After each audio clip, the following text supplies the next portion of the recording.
गौरी माताचं मंदिर झालंय सजून तयार. तर भावांनो, केदारनाथचं कपाट ओपन व्हायला लवकर काही दिवस राहिले तर. आणि पहिल्यांदा मनापासून सर्वांचं सॉरी बोलतो, कारण का आज 2-3 दिवस झाले व्हिडिओ येत नव्हतं, काय येत नव्हतं, चार्जिंग प्रॉब्लेम होता. इथं आपला टेंट लावला आहे, असा इथला मौसम आहे. आणि डेकोरेशन पूर्णपणे इथलं मंदिर तिथलं झालं.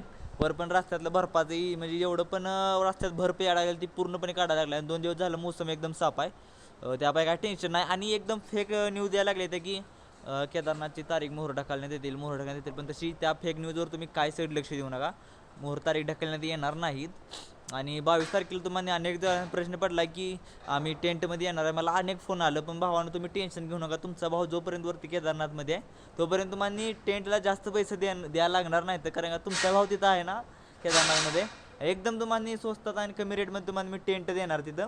म्हणजे आपल्या दोस्तातच आहे, आपल्या मंदिरपासून 100 मीटर मागं आपलं जुन्या रस्त्याला. तुम्ही बाकी काय सगळं टेन्शन घेऊ नका. जी पहिल्यांदा येत जी ती अनेक मला कॉल आला, भाई आमच्यासाठी टेंट हे बघ, रूम बघ.